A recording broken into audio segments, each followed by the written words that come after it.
বর্তমান সময়ে আমরা দেখতে পাচ্ছি যে সমগ্র বাংলা তথা ভারতবর্ষ জুড়ে একটা হিন্দু মুসলিম আবহ তৈরি হয়েছে। ঠিক এই আবহ ঠিক এরকম পরিস্থিতিতে আপনাদের যে সংগঠন তারা কীরূপভাবে এই আবহাওয়া থেকে বেরিয়ে আসার জন্য পথ নির্দেশন করবেন আপনারা? না, আমরা সবসময় শান্তির পক্ষে। কোনো রকম যাতে অশান্তি না হয়, সমাজ যাতে বিভ্রান্তিমূলক কিছু অপপ্রচার না হয়, সেই ব্যাপারে আমরা সতর্ক থাকি, সবসময় সতর্ক থাকি।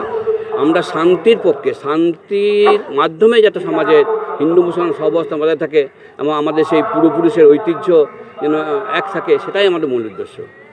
কিন্তু সম্প্রতি আমরা দেখতে পাচ্ছি ওয়াকফ বিল নিয়ে চারিদিকে যে বিশৃঙ্খলা তৈরি হয়েছে, মুর্শিদাবাদে এই ঘটনাকে কেন্দ্র করে 3 জনের মৃত্যু ঘটেছে, এটা কতটা সমর্থনযোগ্য? তো না, এখন এই ওয়াকফ বিল নিয়ে মৃত্যু ঘটা বা এরকম একটা অমূলক ঘটনা ঘটা, সেটা মোটেই কাম্য নয়। তবে আমরাও এই ওয়াকফ বিলের বিরোধী, কারণ ওয়াকফ সম্পত্তি হচ্ছে আল্লাহর প্রদত্ত সম্পত্তি, যেটা মুসলমানদের নিজস্ব ব্যাপার, ধর্মীয় একটা সম্পত্তি। এবং যেখানে সুপ্রিম কোর্টেরও রায় আছে, যে আমরা দেখেছি সুপ্রিম কোর্টের রায়ে যে সেখানে এই ওয়াকফ সম্পত্তিটা একবার যেটা ওয়াকফ সম্পত্তি হয়ে যায়, সুপ্রিম কোর্টের রায় ছিল 1954 সালের, যে সেটা ওয়ান্স ওয়াকফ ইজ অলওয়েজ ওয়াকফ, সেটা চিরকালের জন্য ওয়াকফ সম্পত্তি হয়ে যাবে। আর ওয়াকফ সম্পত্তি হচ্ছে আল্লাহর প্রদত্ত, আল্লাহর উদ্দেশ্যে দান। তা আল্লাহর উদ্দেশ্যে যেটা দান হবে, সেইটা কোনো সরকার বা কোনো কর্তৃপক্ষ বা কোনো ধর্ম নিরপেক্ষ কোনো দল সেটাকে হস্তান্তর করতে পারবে না বা তার উপরে একথা করতে পারবে না। এটা সুপ্রিম কোর্টের আইন। বর্তমান যে সরকার যেটা করেছে এই ওয়াকফ বিল নিয়ে, সেটা কিন্তু ওই আইনের ওই আইন লঙ্ঘন করছে। তাহলে বর্তমান সরকার এই আইন চালু করে আগের আইনকে লঙ্ঘন করছে, এটাও কাম্য নয়।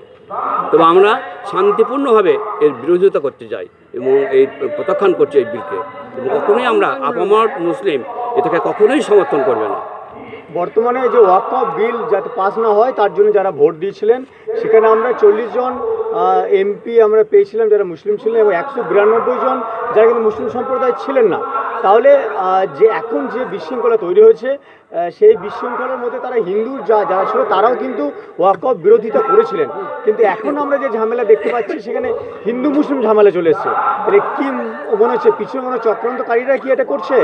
এটা শুনুন, এটা জি হ্যাঁ, সৃষ্টি করার জন্য এটা এক ধরনের পরিকল্পনা উচিত বটে। হয়তো একটা রাজনৈতিক দলের তো বিভিন্ন রকম উদ্দেশ্য থাকে, তা তারা সেরকমভাবে হয়তো সেটা বিভ্রান্তিমূলকভাবে এটা তৈরি করছে।